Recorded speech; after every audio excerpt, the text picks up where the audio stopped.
cry of a baby shattered the silence of the Harrington estate. But when the maid rushed upstairs, what she found on the nursery floor was more terrifying than any secret she'd ever kept.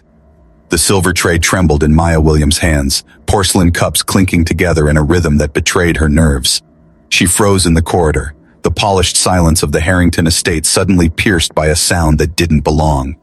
A cry, sharp, ragged, and urgent, tore through the upstairs air.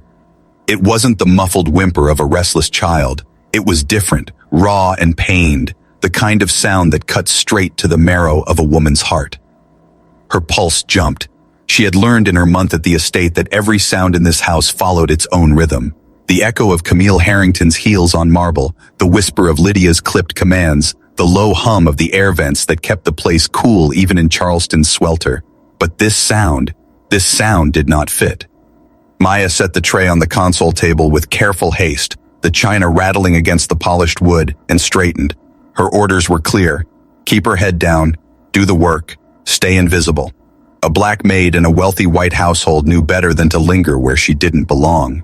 Yet the cry came again, shattering whatever fragile rules she'd promised herself she would follow. Her legs moved before her mind caught up, carrying her down the corridor, heart thudding against her ribs. The nursery door was ajar, a sliver of lamplight spilling into the hall. She pushed it wider, her breath held tight, and the sight inside locked her in place. Noah. The little boy lay crumpled on the carpet beside his crib, cheeks blotched and trembling with a weak whimper. A thin ribbon of blood traced down from his soft hairline, glistening under the nursery lamp. For a moment, all Maya could hear was her own ear. To beat, pounding louder than the sound of the ocean that sometimes drifted through the windows at night. Her eyes darted around the room. A syringe lay discarded on the rug, gleaming faintly like a venomous snake in waiting. On the nightstand, a mirrored tray sat dusted with a thin line of white, the edges smeared by careless fingers. And then, Camille. The lady of the house swayed unsteadily in her silk robe, her eyes wide, glassy, unfocused. Her chest rose and fell in ragged breaths, her lips trembling as she whispered something incoherent to herself.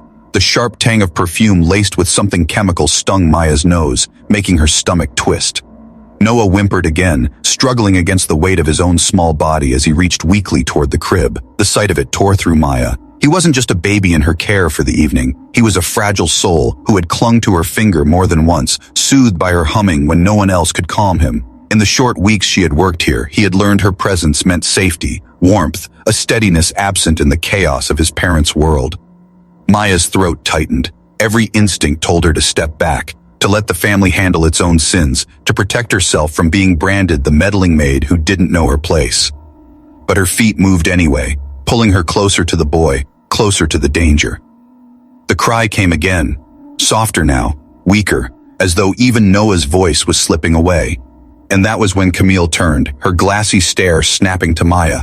The room seemed to contract, the air heavy with the smell of perfume and powder, the sound of Noah's feeble cries filling the silence between them. Maya's breath caught in her chest, the reality of what she was seeing crashing down like cold water, the baby bleeding on the floor, the syringe, the mirrored tray, and Camille Harrington standing above it all, unsteady, dangerous, and glaring at her with eyes that held something between madness and rage. Maya's breath came shallow, her hand braced against the nursery doorframe as Camille's glassy eyes fixed on her. For a suspended second, the room was locked in silence, only Noah's fragile whimper threading through the air. Then Camille's voice sliced the quiet, sharp and venomous. "Don't you touch him." The words carried a raw, jagged edge, as though they were torn from somewhere deep inside. She lurched forward, the silk robe slipping off one pale shoulder, her bare feet stumbling on the thick carpet. "He's mine," she hissed. "Do you hear me? My son." Maya's heart hammered. Every muscle in her body screamed to retreat, to flee down the corridor and pretend she'd seen nothing.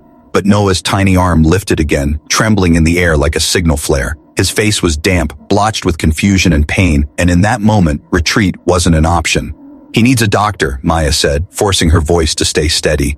Camille's laugh was a fractured thing, low and eerie, splitting into a near sob. "A doctor?" she spat.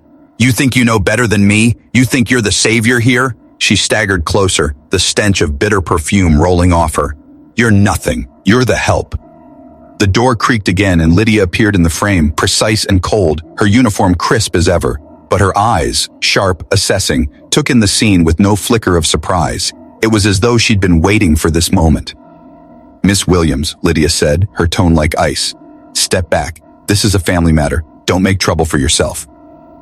Maya's stomach twisted. She could still hear Noah's weak, hiccuping breath, could still see the faint smear of blood at his hairline. The rules Lydia had made clear when Maya was hired, see nothing, say nothing, echoed in her mind, but tonight those rules shattered beneath the weight of that child's cry.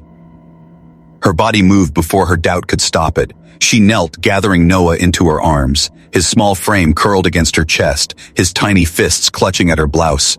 A sob tore loose from him, raw but alive. Relief stung her eyes. Camille shrieked. The sound was so high-pitched it rattled the glass figurines on the dresser. "Put him down!" She lunged, and the back of her hand caught Maya's cheek in a slap that sent fire across her skin. Stumbling, Maya clutched Noah tighter, refusing to let go. "You filthy liar!" Camille screamed, her words tumbling in broken waves. "You're hurting him! You're doing this to make me look unfit!" Lydia's hand shot out, nails biting into Maya's shoulder. "Enough," she said in a low growl. "Give him here before you ruin yourself completely." Maya's vision blurred from the blow, but she kept her grip firm, shielding Noah as though her body itself were armor. "Back off," she rasped. Camille lunged again, the edge of the mirrored tray clattering to the floor, powder scattering across the carpet like snow. Her face twisted with a fury that stripped away any remnant of composure. "You people," she snarled, her lip curling. "Always scheming, always sniffing after scraps that don't belong to you. You think Richard will believe you. He'll believe me. He always believes me." Maya's cheek throbbed, her ribs ached where Lydia's shove had landed, but she held her ground. "I heard him cry," she said, her voice trembling but fierce. "That's all that matters." The room exploded in noise, Camille's curses, Lydia's sharp orders, Noah's faint sobbing, until suddenly, beneath it all, came the rising wail of sirens. Red and blue lights splashed against the nursery curtains. Heavy boots pounded up the front steps. The front door crashed open. And then the chaos was cut through by calm authority, paramedics flooding the room, voices measured and quick. One of them scooped Noah from Maya's arms, checking his pupils, his pulse. Another bent to collect the syringe, his jaw tightening as his eyes flicked to the mirrored tray. "No police necessary," Lydia said sharply, stepping forward. "Mrs. Harrington is tired. This is a private matter." The medic's reply was firm. "Head injury on a 1-year-old, possibly impaired adult. It's not private anymore." As Noah was lifted into the stretcher, his small hand clung to Maya's finger until the medic eased him away. Camille's scream filled the nursery, wild and unearthly. "You'll pay for this! Do you hear me? You'll pay!" And as the flashing lights carried Noah away into the night, Maya's cheek burned, her ribs ached, but inside her chest something hardened into steel. She had crossed a line she could never uncross, and she knew, with chilling certainty, that Camille Harrington would come for her with everything she had. Maya's cheeks still stung from Camille's hand long after the paramedics carried Noah into the night. The marble floors beneath her feet felt colder than ever, like the house itself had shifted into enemy territory. Lydia's parting words, "You've made a terrible mistake, Miss Williams. Pack your things," echoed in her skull, cutting deeper than the slap. The whine of sirens faded into silence. For a few suspended moments, the mansion was still again, the kind of stillness that made Maya's skin crawl. She stood alone in the grand corridor, breath uneven, heart racing as she replayed the image of Noah's blood against his hairline. Every instinct screamed at her to leave, to run before the weight of this house crushed her completely. But she couldn't, not while the echo of Camille's scream still ricocheted through her bones. "You'll pay for this." She turned toward the staircase just as headlights washed across the front windows. A black sedan purred up the gravel drive, its glossy surface reflecting the storm of red and blue that had just departed. Out stepped Richard Harrington, tall and commanding in his immaculate suit, every inch of him sculpted from discipline and disdain. The front doors opened at once. His presence filled the space before he even spoke. "Where is my son?" "At St. Stephen's," Maya answered, her voice low but steady. He hit his head. He was... Richard's eyes, steel gray and merciless, cut into her. "How?" Maya hesitated, her throat tightening. She could tell him the truth, that Noah had been left bleeding on the floor, that Camille's glassy stare and the syringe told a story no words could deny, but every ounce of her being warned that truth in this house was a dangerous currency. She was dangerous, Maya forced out. He was on the floor, bleeding. The syringe. Richard's face darkened, his jaw tightening until the muscle twitched. "You're accusing my wife of negligence? I'm telling you what I saw." He stepped closer, towering over her, his voice sharp enough to cut glass. "You've been here a month. You don't know my wife. and I won't have a troublemaker spreading lies." He leaned in, his cologne sharp and suffocating. "You people love to play the victim." The words hit harder than Camille's slap. Maya swallowed hard, forcing herself not to shrink back. "I didn't play anything. I saved your son." Richard's stare burned into her, unreadable and cold. "Pack your things. If you stay another day, I'll make sure no one in this city hires you again." Her chest tightened, fury and fear colliding inside her. She wanted to scream, to throw his words back at him, but something stopped her. The faint black dome she'd glimpsed in the nursery ceiling, the security camera. If it had captured what she saw, the truth wasn't lost. Hours later, while the mansion slept, she crept back upstairs. Her face still throbbed, her ribs ached from Lydia's shove, but her determination was sharper than the pain. The nursery was silent now, the crib empty, sheets smooth as though nothing had ever happened. But when she reached up toward the camera, her fingers found the small SD card slot. Empty. The sound of footsteps made her turn slowly. Lydia stood in the doorway, a small plastic case dangling from her hand. Her eyes gleamed in the dim light. "Mrs. Harrington asked me to take this, for privacy." Maya's stomach dropped. "That footage could prove everything. Or ruin you," Lydia said coolly. "Evidence belongs to the family, not the help." Before Maya could reply, another voice floated in from the hall, bright, mocking, poisonous. "You think a little footage will save you?" Camille stepped into the room, silk scarf knotted at her throat, her eyes blazing with renewed fury. "My husband will never believe you over me." Maya's nails dug into her palms. "I'll tell the court what I saw." Camille's laugh was a cruel, ringing sound that bounced off the nursery walls. "Court? You'd be bankrupt before the first hearing. Women like you don't win against people like us." Lydia smirked, stepping closer. "Best take the warning, Miss Williams. Go quietly." Camille shoved her shoulder, hard enough to send her staggering against the crib. "Get out of my sight, Maid, before you find yourself buried in lies you can't escape." Maya's chest rose and fell in ragged breaths. She wanted to shout, to fight, but she swallowed it down. They wanted her broken. She would not give them that satisfaction. The next day, she carried her bruises to St. Stephen's, her only anchor the hope of Noah's safety. When the nurse on duty saw her, recognition flashed in her eyes. "You were the one holding him yesterday," the woman said softly. "We saw the state his mother was in. We all did." Maya froze. "You saw?" The nurse nodded. "We smelled what was in that room. We'll testify if it comes to it." Hope flared like a spark catching dry kindling. For the first time since Noah's cry split the corridor, Maya felt her spine straighten. Camille had taken the footage. Lydia had threatened her. Richard had dismissed her. But she was no longer alone. And that meant the fight was just beginning. The Harrington estate wore its wealth like armor, gilded chandeliers, polished banisters, marble floors that gleamed as if no harm had ever walked their surface. But beneath that shine, tension pulsed like a living thing. Camille was gone for now, banished to an apartment downtown, but her absence didn't bring peace. It only left the house holding its breath, waiting for the next storm. Maya kept to her chores with quiet precision, though each step through the halls reminded her of Camille's voice hissing in her ear, "Dirty black woman. You'll pay for every drop of blood." The memory burned as vividly as the red mark still faint on her cheek. She could not shake the truth she had stumbled into, Noah's cry, the syringe, the mirrored tray, and she could not shake the knowledge that the house itself wanted her silence. But silence was no longer an option. The staff hall buzzed with whispers. Lydia moved through it like a sentinel, clipboard in hand, her sharp gaze sweeping over the maids as if daring anyone to defy her. When her eyes landed on Maya, there was no attempt at subtlety, only a smirk that said, "I own your future." Yet outside the suffocating walls of the estate, another truth was stirring. The nurses at St. Stephen's had kept their word. By the afternoon of the second day, statements had been drafted, accounts signed. They described Noah's condition, Camille's erratic state, the smell of chemicals, the syringe on the rug. They described how Maya held the boy steady, whispering comfort when his mother could not. The documents reached Richard Harrington before sunset. When he summoned Maya into his study, the air was sharp with silence. He stood at the window, his reflection fractured in the glass, the papers spread across his desk like a case file. His hand rested on the edge of the mahogany, fingers tapping once, twice, 3 times before he spoke. "The nurse's accounts," he said flatly, not turning to face her. "They match your story." Maya steadied her breath. "Because it's the truth." At last he turned, his face carved into stone. "That's why Camille is gone." Relief flickered, but it didn't last long. His next words sliced it apart. "That doesn't mean I trust you." Her spine stiffened. "I'm not here for your trust, Mr. Harrington. I'm here because your son needed help."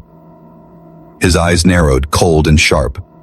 "Don't mistake my restraint for gratitude. You stepped into something that was not your place. You have stirred lies into this family's name." Her nails dug into her palms. Lies don't bleed. Lies don't whimper on the floor. Richard's jaw clenched, but his silence spoke volumes. When she left the study, Lydia was waiting just outside, arms folded, smile thin. "Careful, dear," she murmured. "You've already taken down one lady of the house. Don't make yourself the next casualty." The warning coiled in Maya's stomach, but so did something stronger. Resolve. That night, the estate grew hushed, but Maya couldn't rest. She lay awake, staring at the ceiling, thinking of the small black dome in the nursery. The missing SD card haunted her. Somewhere, the proof of that day still existed, and proof was the only weapon she had. Her chance came 2 days later. A sleek SUV parked out front, its tinted windows reflecting the afternoon light. Through the tall windows of the study, she caught sight of a man in a slate-gray suit speaking to Richard. A laptop glowed open on the desk, security schematics sprawled across the screen. The vendor. Maya's pulse raced as she slipped quietly into the hallway, catching him just as he coiled up a bundle of cables. "Excuse me," she said, forcing calm. "You work on the cameras?" He hesitated, glancing toward the study. "Maintenance call. Mrs. Harrington requested a reset." Her heart thudded. "Does that mean the old footage is gone?"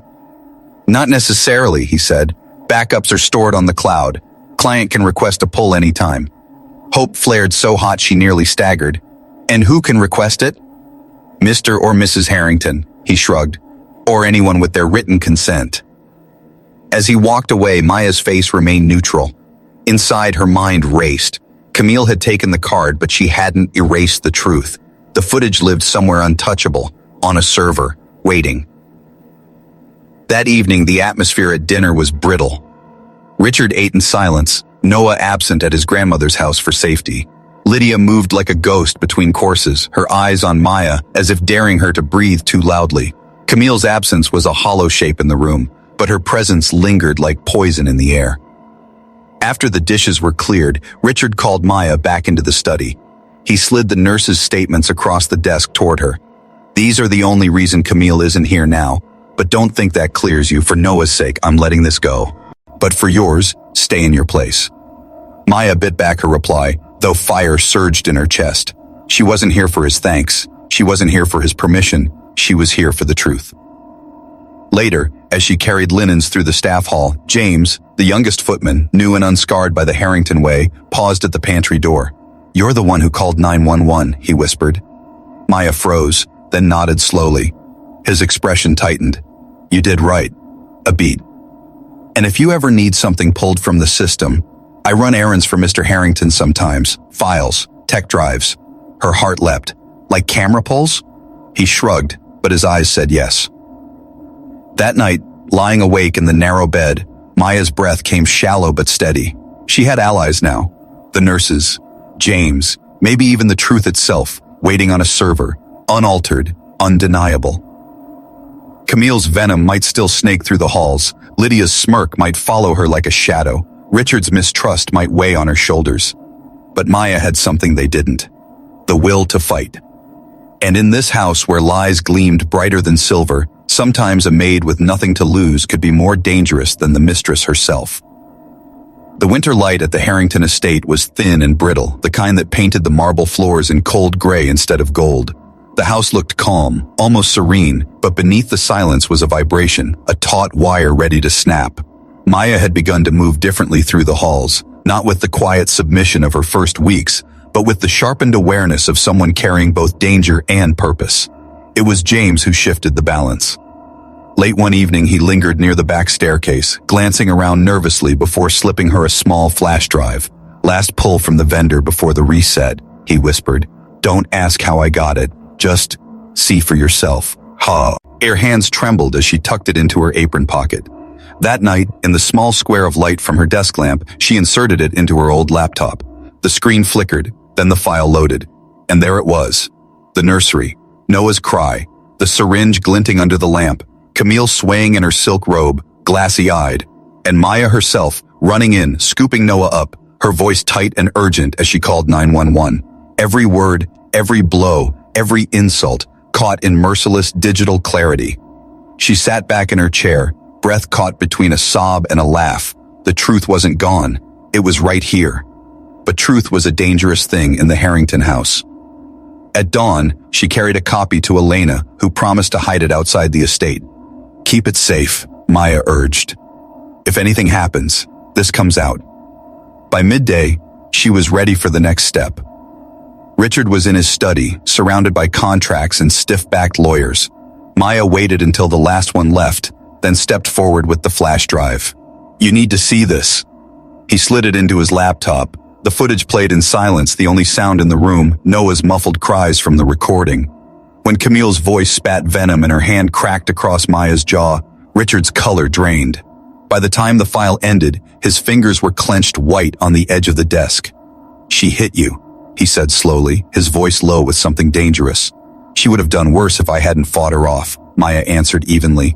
His jaw tightened. He stood abruptly and turned his back to her, staring out the tall windows where the gardens stretched silent and cold. "This stays between us," he said finally, "for Noah's sake." Her chest burned. Between us? She wanted to scream that silence was the very thing that had nearly killed his son. But she swallowed it down, reading the calculation in his tone. Richard wasn't ready to fight. To Camille in the open. Not yet. When Maya left the study, Lydia was waiting in the hall as if she'd been listening all along. Her smirk was sharper than ever. "Careful with your treasures, Miss Williams," she murmured. "In this house, things have a way of disappearing." That night, Maya made a choice. She created 3 more copies of the footage and hid them in separate places. One with Elena, one tucked in the hollow of a book in her room, and one hidden in the nursery itself behind a false panel in the wall. If Lydia or Camille tried to bury the truth, they would fail. But she underestimated just how far Camille would go. 2 days later, Maya returned from a quiet walk to find an envelope slipped under her door. Inside was a single photograph. Her mother in a hospital bed, startled eyes wide, and in the blurred background, Camille, seated casually on a bench, watching. The note on the back was written in Camille's looping hand, "Tell Richard you lied, or she suffers next." Maya's blood went cold. For a long moment, she couldn't breathe. Camille had finally crossed a line. This wasn't just a battle for truth anymore. It was war. That night, she stormed into Elena's apartment, thrusting the photo into her hands. "She's threatening my mom," Maya said, her voice shaking. Elena's expression hardened. "Then we go to the police, with the footage, with the threats, with everything." Maya hesitated, fear pressing at her chest. "If we do that, she'll panic. She might do something reckless before they can stop her. And if we don't," Elena shot back, "she'll keep the upper hand forever." They both knew the truth. Camille wasn't going to stop until she broke Maya completely. The next evening, the estate's silence cracked open again. Maya was walking the darkened corridor when she noticed the faint creak of a door behind her. She turned and froze. Camille stood in the shadows, her auburn hair pinned back. Her eyes glittering with malice. In her hand, half hidden in a folded towel, gleamed the sharp point of kitchen shears. "You think your little video makes you safe?" Camille whispered, stepping closer. "It doesn't. It just paints a target on your back. Men like Richard don't keep maids who think they're heroes. They throw them out broken." Maya's grip tightened on the railing at her side, but her voice was steady. "If you want me gone, Camille, you'll have to do more than whisper threats in the dark." For a moment, Camille's smile wavered, then sharpened again. She stepped forward, quick as a snake. Maya braced herself, only to hear footsteps pounding down the hall. Richard's voice thundered through the corridor. "Camille!" Camille froze, her face twisting as Richard and 2 guards appeared. The shears clattered to the floor. "You have 1 minute to leave this house before I call the police," Richard said, his voice razor sharp. Camille's nostrils flared. Her eyes flicked to Maya, venomous and unyielding. "This isn't over," she hissed. "I will burn you down to the ground." Then she shoved past the guards and vanished into the night. For a long time, the corridor was silent except for Maya's racing heartbeat. Richard turned to her, his voice softer now. "Are you hurt?" Maya's hands were still shaking, but her answer was steady.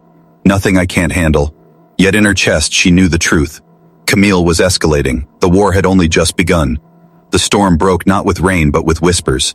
3 weeks had passed since Camille was thrown out of the Harrington estate, yet her shadow stretched longer with every day. The newspapers brimmed with speculation. Anonymous leaks painted her as a misunderstood mother, a fragile socialite unfairly demonized by a scheming maid. Her friends in Charleston's elite murmured over champagne flutes at galas, choosing sides as though it were a game. And still, within the mansion walls, silence clung like smoke after a fire. Maya felt it everywhere. In the way staff paused mid-sentence when she entered a room. In the subtle frost of Lydia's gaze, sharper than any words. In Richard's long, brooding silences. She had become both savior and scandal, a woman who had pulled Noah from the brink, but whose presence now threatened the Harrington name. And then came the invitation. A glossy card slipped under Richard's study door. The St. Clair Children's Hospital Winter Gala. The city's elite would all be there. Money, power, and the eyes of the press. Richard hesitated, card in hand, until his gaze flicked to Maya. "You'll come with me," he said at last. She stiffened. "As staff?" "No," he replied, his jaw set. "As the woman who saved my son. It's time people see the truth for themselves." The night of the gala, Maya wore a borrowed gown of deep sapphire silk. It felt like armor, heavy against her skin, but her heart hammered as they stepped into the grand ballroom. Chandeliers glittered overhead, conversations hushed, then swelled again, peppered with sharp glances. Richard moved with practiced ease, every handshake and nod carrying weight, but Maya felt each stare like a blade, and then she saw her. Camille. She stood near the champagne fountain in emerald velvet, her hair coiled perfectly, her smile polished for the crowd. When her eyes met Maya's across the room, the mask cracked just enough for the venom to show. Camille moved toward them with deliberate grace, her heels striking the marble like the beat of war drums. "Richard," she purred, her gaze flicking to Maya, cold and cutting. "How bold of you to bring the help." Murmurs rippled around them. Maya's throat tightened, but she lifted her chin. "I'm here because your son is alive," she said evenly. The smile on Camille's face sharpened into something cruel. She raised her glass higher, her voice carrying just enough for the nearest circle of guests to hear. "Alive, yes, but at what cost? A child ripped from his mother's arms, paraded around like a trophy by a maid who knows how to play the victim." Gasps, eyes turned, the words slithered into the room like poison. Richard's hand flexed at his side, but before he could speak, Maya stepped forward. Her voice was steady, though her pulse thundered. "The night Noah was bleeding on the floor, I didn't think about money or reputation. I thought about saving his life. I didn't care who believed me or who didn't. I cared about him." The crowd stilled. Some eyes softened, others narrowed, and Camille's smile fractured. Her hand trembled just slightly as she lowered her glass. Then she leaned in close enough that only Maya could hear. "You think this ends with your little speech? No. Tonight is just the opening act." Maya frowned until she caught sight of Lydia. The head housekeeper lingered near the exit, her posture too stiff, her eyes darting nervously toward Camille. Then a flash of silver, a waiter weaving through the crowd, tray shaking ever so slightly. His hand hovered too long near Richard's glass. Maya's breath caught. Poison. She moved before she could think, knocking Richard's hand aside just as the glass reached his lips. The crystal shattered on the marble floor, champagne spraying across the hem of her gown. Gasps erupted around them. The waiter froze. Harris, the detective who had been quietly watching from the edges, was suddenly at his side, seizing the man's wrist. The vial hidden in his cuff glinted under the chandelier light. The ballroom exploded in chaos. Reporters surged forward, guests shouted, and in the middle of it all, Camille stood perfectly still, her smile gone, her face pale with fury. Richard turned on her, his voice like a blade. "Enough! You tried to hurt me in front of half this city. You'll never see Noah again." But Camille didn't shrink. She stepped closer, her eyes locked on Maya. "You'll regret this," she hissed. "Every drop of blood that boy has shed, every breath you've stolen from my life, you'll pay for it." The police moved in, taking Camille's arm as Harris held up the vial. "Attempted poisoning," he announced. "On record. On camera." Camille's composure cracked at last. She screamed, thrashing, her voice ragged with hatred. "She's nothing, nothing but dirt under my shoes." But her words echoed against walls, now filled with witnesses. Powerful witnesses. No amount of wealth or whispers could smother the truth anymore. Maya stood frozen in the center of the storm, Noah's laughter from earlier that day echoing in her memory like a lifeline. When it was over, when Camille had been dragged away, when the crowd had thinned into nervous murmurs and Richard's lawyers were already whispering about indictments, Richard looked at her across the shattered glass and said softly, "You saved me too." But Maya knew the fight wasn't over. Not yet. Camille's venom would linger, circling, even from a prison cell. Still, for the first time, Maya felt something stronger than fear. She had not just survived, she had stood her ground before the world, and she knew now, whatever battles remained, she wasn't just a maid in this story. She was the shield, the voice, the truth no one could silence.